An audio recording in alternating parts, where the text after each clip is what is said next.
جیسے ہی شریف احمد نے کھڑکی کھولی تو اس کی نظریں بھی اس لڑکی سے ٹکرا گئی، لہٰذا گھبرا کر شریف احمد نے کھڑکی بند کر دی۔ کھڑکی بند کر کے بستر پر آ کر بیٹھ گیا۔ نیند سے اس کی آنکھیں بند ہو رہی تھی۔ جیسے ہی اس نے آنکھیں بند کی تو وہ اچانک سے اٹھ گیا، کیونکہ اس کی آنکھوں کے سامنے وہی لڑکی آ رہی تھی۔ توبہ توبہ، شریف احمد نے اپنے گال پیٹ لیے۔ کچھ مہینوں میں ہی شریف احمد کی سارے گاؤں میں عزت ہونے لگی۔ لوگ کہتے کہ مولوی تو جوان ہے مگر نیت کا کھوٹا نہیں ہے، پرائی بہو بیٹیوں کو ذرا آنکھ اٹھا کر بھی نہیں دیکھتا۔ پہلے دن کے بعد شریف احمد نے اپنے کمرے کی کھڑکی دوبارہ نہیں کھولی۔ وہ ساری رات گرمی میں گزار دیتا مگر کھڑکی نہ کھولتا۔ ہر نماز کے بعد شریف احمد اللہ سے گڑ گڑا کر دعا مانگتا کہ اللہ میری نیت میں کوئی کھوٹ نہیں ہے، میں نے زندگی کی تمام آشائشیں تیری خوشنودی کے لیے ترک کرتی ہیں، مگر یہ منہ زور جوانی پیچھا نہیں چھوڑتی۔ نفس مجھے بار بار بہکاتا ہے۔ جب تک میں کسی شریف زادی سے نکاح نہ کر لوں تو میری حفاظت فرما، مجھے ہر قسم کے گناہ سے بچا۔ روتے روتے شریف احمد کی داڑھی آنسوؤں سے تر ہو جاتی۔ ایک دن عصر کی نماز کے بعد خدا بخش گھبرایا ہوا مسجد میں آیا۔ شریف احمد مسجد میں بیٹھا قرآن پاک کی تلاوت کر رہا تھا۔ وہ کہنے لگا، بیٹا ذرا میرے بیٹے ہاشو کو اگر دیکھ لو، وہ عجیب حرکتیں کرنے لگا ہے۔ کبھی وہ اپنا سر دیواروں میں ٹکرانے لگتا ہے، اس کے منہ سے عجیب و غریب آوازیں نکلتی ہیں۔ جلدی چلو بیٹا، میرے بیٹے کو دیکھ لو، اس کی ماں بہت پریشان ہے۔ شریف احمد خدا بخش کے ساتھ اس کے گھر کی طرف چل پڑا۔ اب وہ کمرے میں داخل ہوا تو اس نے دیکھا کہ ایک 14-15 سال کا لڑکا چارپائی پر لیٹا ہے۔ اس لڑکے کے ہاتھ پیر چارپائی کے ساتھ بندھے ہوئے ہیں۔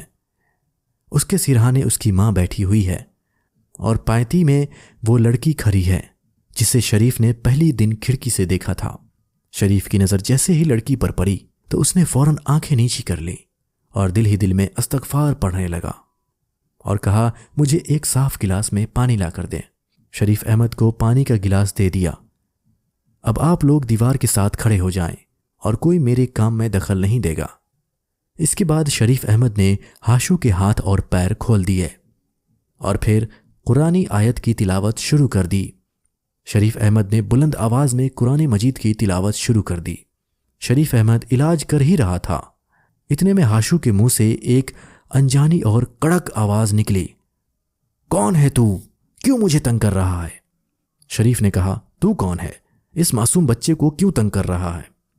جن زور سے دہاڑا اور بولا، اس بچے اور اس کے دوست نے مل کر مجھے بہت تنگ کیا ہے، مجھے زخمی کیا ہے۔ تو شریف بولا، اس بچے نے تمہیں کیسے تنگ کیا، کیسے زخمی کیا ہے؟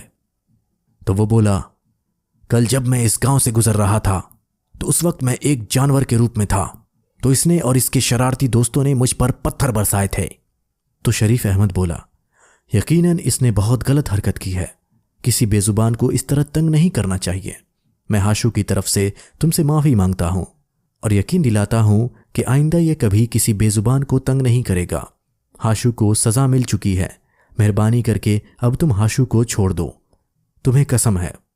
اس نے کہا، مجھے قسم مت دو، میں اسے اور بھی سزا دوں گا۔ شریف احمد بلند آواز کے ساتھ قرآن کی تلاوت کرنے لگا اور بچا ہوا پانی اس کے اوپر ڈالا تو ہاشو کے منہ سے ایک زوردار چیخ نکلی اور وہ تڑپنے لگا اور کہنے لگا، ہائے ہائے ظالم، مجھے مار ڈالا، جلا ڈالا، اچھا نہیں کیا تو نے مولوی، ابھی تو میں جا رہا ہوں مگر پھر واپس آؤں گا، ضرور آؤں گا۔ اس کے بعد شریف ہاشو کی طرف بڑھا اور کہا، کیسے ہو تم؟ تو اس نے کہا، میں ٹھیک ہوں مولوی بیٹا، تمہارا بہت بڑا احسان ہے ہم پر۔ تو شریف احمد نے کہا، میں نے کوئی احسان نہیں کیا، یہ تو اللہ کے پاک کلام کا اثر ہے، اللہ کے پاک کلام میں بہت برکت ہے۔ یہ کہہ کر شریف احمد نے اپنا بیگ اٹھایا اور ایک قلم اور دوات نکالی۔ دوات کھولتے ہی پورے کمرے میں زعفران کی خوشبو پھیل گئی۔ شریف احمد نے قلم کو زعفران میں ڈبایا اور تعویذ لکھنے لگا۔ تعویذ لکھنے کے بعد شریف احمد نے تعویذ خدا بخش کے دائیں ہاتھ میں دے دیا اور کہا، اس تعویذ کو چمڑے میں لپیٹ کر ہاشو کے سیدھے بازو پر باندھ دینا اور روزانہ عصر کی نماز کے بعد ہاشو کے سرہانے سورہ فلق اور سورہ ناس کی تلاوت کرتے رہنا، جن کبھی دوبارہ اس گھر کا رخ نہیں کرے گا۔ اس واقعے کے تیسرے دن عصر کی نماز کے بعد شریف مسجد میں بیٹھا ہوا تھا تو ہاشو بھاگتا ہوا آیا اور سلام کر کے کہنے لگا، آپ کو میرے ابا نے بلایا ہے۔ تو شریف احمد نے اپنا بیگ اٹھایا اور تیز تیز قدموں سے ہاشو کے پیچھے چلنے لگا۔ گھر آ کر خدا بخش کی بیوی سے پوچھا کیا ہوا؟ تو اس نے کہا مولوی بیٹا نہ جانے کیوں ان جنوں نے میرا ہی گھر دیکھ لیا ہے۔ پہلے ہاشو پر جن آ گیا تھا اور اب شریفہ۔ تو مولوی شریف احمد بولا آپ کو کیسے معلوم کہ آپ کی بیٹی شریفہ پر کوئی جن آیا ہے؟ تو اس کی ماں نے اپنی بیٹی کے بارے میں بتا دیا کہ وہ عجیب عجیب حرکتیں کر رہی ہے۔ اس کے بعد شریف سب کے ساتھ اس لڑکی کے کمرے میں گیا اور وظائف کرنے لگا۔ علاج کے بعد شریف احمد نے اپنا بیگ کھول کر قلم اور دوات نکالا اور تعویذ لکھنے کے بعد تعویذ خدا بخش کو دیا اور کہا یہ تعویذ چمڑے میں سی کر شریفہ کے سیدھے بازو پر باندھ دینا۔ یہ کہتے ہوئے شریف احمد نے اپنا بیگ اٹھایا اور گھر سے سلام کرتا ہوا باہر آ گیا۔ اگلے دن شریف احمد مسجد میں بیٹھا تھا کہ ہاشو اسے دوبارہ بلانے آ گیا۔ اس کی بہن کی طبیعت پھر سے خراب ہو گئی تھی۔ شریف احمد دوبارہ گھر میں گیا تو گھر جاتے ہی اس نے کچھ نئے لوگوں کو دیکھا۔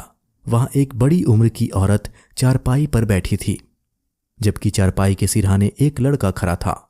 لڑکے کا قد تقریباً 5 فٹ تھا۔ شریف کی ماں نے کہا آؤ آؤ مولوی بیٹا گھبراؤ نہیں، اصل میں یہ شریفہ کی ساس اور اس کا منگیتر ہے۔ شریف احمد نے کہا اللہ تعالیٰ کے پاک کلام کی برکت سے وہ جنزادی یقیناً شریفہ کا پیچھا چھوڑ دے گی۔ کل میں نے تو تعویذ دیا تھا، وہ شریفہ کے بازو پر باندھا تھا کہ نہیں؟ تو اس کی ماں نے کہا مولوی بیٹا میں نے رات کو ہی اس کے دائیں بازو پر تعویذ باندھا تھا، مگر صبح دیکھا تو وہ تعویذ اس کے بازو پر نہیں تھا۔ شریفہ سے پوچھا تو اسے بھی نہیں معلوم کہ رات کے وقت وہ تعویذ کہاں گیا۔ اس کے بعد شریف سب کے ساتھ کمرے میں چلا گیا اور علاج شروع کر دیا اور قرآن پاک کی تلاوت اور وظیفہ پڑھتا رہا اور اس سے کہنے لگا تو جن زادی ہے، عورت ہے، اسی لیے میں شرافت سے کہہ رہا ہوں اسے چھوڑ دے، اس کی شادی ہونے والی ہے، اگر تو نے اسے نہ چھوڑا تو۔ یہ سن کر وہ بولی شادی؟ اور اس کی؟ جو شخص اس لڑکی سے شادی کرے گا وہ شادی کی پہلی رات ہی دردناک موت سے مر جائے گا، یہ میرا وعدہ ہے اور پتھر پر لکیر ہے۔ دوستو ہم آپ کو بتا دیں کہ یہاں پر یہ لڑکی خود ڈرامہ کر رہی تھی۔ آپ ویڈیو دیکھتے رہیں، آپ کو پتہ چل جائے گا۔ اس کی بات سن کر اس کی ہونے والی ساس اور منگیتر کا رنگ سفید پڑنے لگا۔ اتنے میں شریفہ اچانک اپنی جگہ سے چلتی ہوئی دیوار کی جانب بڑھی اور ڈنڈا لے کر اپنے ہونے والے شوہر اور اس کی ماں کو مارنے لگی اور کہنے لگی تو مجھ سے شادی کرے گا۔ اتنے میں شریفہ کے ماں باپ اس کے ہاتھ سے ڈنڈا چھین کر اس کو قابو میں کرنے لگے اور اس کو کمرے میں بند کر دیا۔ اس کے بعد شریفہ کی ہونے والی ساس کہنے لگی معاف کرنا بھائی، میں آج منگنی توڑتی ہوں، مجھے نہیں کروانی اپنی بیٹی کی شادی تمہاری بیٹی سے۔ یہ کہہ کر وہ دونوں ماں اور بیٹا گھر سے چلے گئے۔ شریفہ کے ماں باپ پریشان ہو گئے۔ شریف احمد نے تھوڑی دیر انتظار کیا، پھر اپنا بیگ سنبھال کر سلام کرتا ہوا گھر سے باہر نکل گیا۔ شریف احمد رات بھر پریشان رہا۔ اس کی سمجھ میں نہیں آ رہا تھا کہ یہ جنزادی کتنی طاقتور ہے، تو اس کے اتنے وظائف کے بعد بھی شریفہ پر قبضہ جمائے بیٹھی ہے۔ شریف احمد کے جلالی وظیفے کا بھی اس جنزادی پر کوئی اثر نہیں ہوا تھا۔ دوستو یہاں پر ہم آپ کو بتا دیں کہ شریفہ پر کسی جنزادی کا کوئی اثر نہیں تھا، وہ تو بس ڈرامہ کر رہی تھی۔ اگلی صبح وہ بچوں کو قرآن مجید پڑھا رہے تھے کہ اچانک ہاشو بھاگتا ہوا آیا اور کہا مولوی صاحب جلدی چلو، اس کی بہن کی طبیعت پھر سے خراب ہو گئی تھی۔ شریف احمد گھر گیا تو شریفہ کی ماں نے کہا مولوی بیٹا میری بیٹی کب ٹھیک ہوگی، یہ جنزادی کب پیچھا چھوڑے گی؟ شریف احمد نے کہا آپ فکر نہ کریں، یہ جنزادی بھی جلد ہی شریفہ کا پیچھا چھوڑ دے گی۔ اللہ تیری زبان مبارک کرے، میری بیٹی تو پورے گاؤں میں بدنام ہو گئی ہے، اوپر سے اس کی پھوپھی نے بھی رشتہ توڑ دیا ہے، اب تو بتا کون کرے گا میری بیٹی سے شادی؟ تو شریف احمد بولا اماں آپ فکر نہ کریں، اللہ بہتر کرے گا، یہ رشتہ ختم ہو گیا ہے تو اللہ اس سے بہتر رشتہ بھیجے گا۔ اماں آپ جا کر شریفہ کے کمرے کا دروازہ کھولیں، آج میں ایسا جلالی وظیفہ کروں گا کہ وہ جنزادی چیختی ہوئی بھاگ جائے گی، میرے ساتھ کمرے میں کوئی اور نہیں ہوگا۔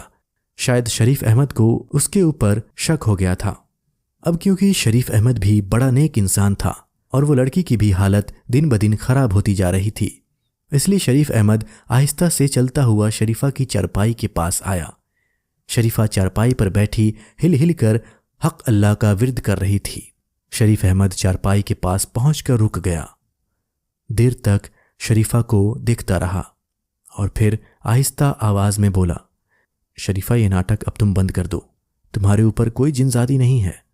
شریف احمد کی بات سن کر شریفہ خاموش ہو گئی۔ اس نے اپنا سر اوپر کیا اور شریف احمد کو گھورنے لگی۔ تو تمہیں پتا چل گیا کہ میں ڈرامہ کر رہی ہوں؟ ہاں مجھے پتا چل گیا ہے۔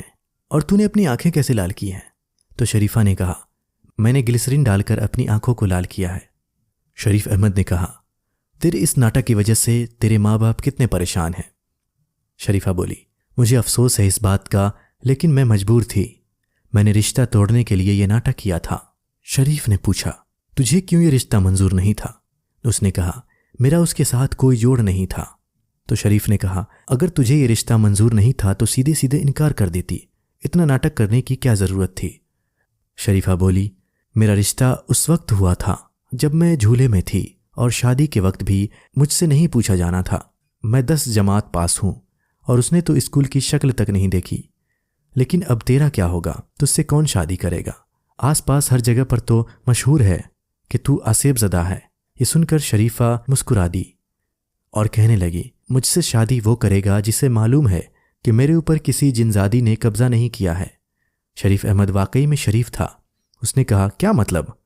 تو لڑکی بولی، یا تو بہت معصوم ہے یا بن رہا ہے۔ شریفہ نے شرارتی نظروں سے شریف احمد کو دیکھتے ہوئے کہا، کیا مطلب شریف احمد؟ سب کچھ سمجھتے ہوئے بھی انجان بن رہا تھا۔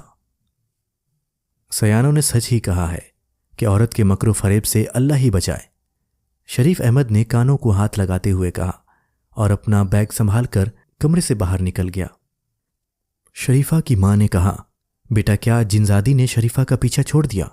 تو شریف احمد بولا، بہت جلد ہی وہ جنزادی شریفہ کا پیچھا چھوڑ دے گی۔ شریفہ کی ماں پریشان تھی کہ اس سے کون شادی کرے گا؟ پھوپھی نے تو اس کا رشتہ توڑ دیا ہے، آس پاس کے گاؤں میں بھی مشہور ہے، وہ جنزادی ہے اور دولہے کو مار دے گی۔ اتنے میں شریفہ کی ماں بولی، بیٹا تجھے تو سب معلوم ہے نا، تو مولوی بھی ہے، تو ان چیزوں سے نہیں ڈرتا، کیا تو کرے گا میری بیٹی سے شادی؟ ویسے بھی تو شادی شدہ نہیں ہے۔ یہ سن کر شریف احمد نے کہا، میں آپ کی برادری کا نہیں ہوں، کہیں آپ کی برادری کے لوگ برا نہ مانیں۔ لڑکی کی ماں نے کہا، اس مشکل وقت میں میری برادری کون سا میرے کام آئی ہے جو میں برادری کا برا ماننے کے بارے میں سوچوں؟ اور پھر تو مسلمان بندہ ہے، اس ناطے تو میری برادری کا ہے۔ تو شریف احمد کہنے لگا، پلے گاؤں میں میری خالہ رہتی ہے، سویرے جا کر ان کو لے آؤں گا، آپ ان سے میری شادی کی بات کر لینا۔ شریف احمد نے اپنی رضامندی ظاہر کرتے ہوئے جواب دیا تھا۔ تو دوستو اس ویڈیو میں اتنا ہی۔ یہ ویڈیو آپ کو کیسی لگی کمنٹ باکس میں ضرور بتائیں۔ اگر آپ کو یہ ویڈیو اچھی لگی تو اس ویڈیو کو لائک کر کے ہمارے چینل کو سبسکرائب کریں۔ ملتے ہیں آپ سے اگلی ویڈیو میں، تب تک کے لیے خدا حافظ۔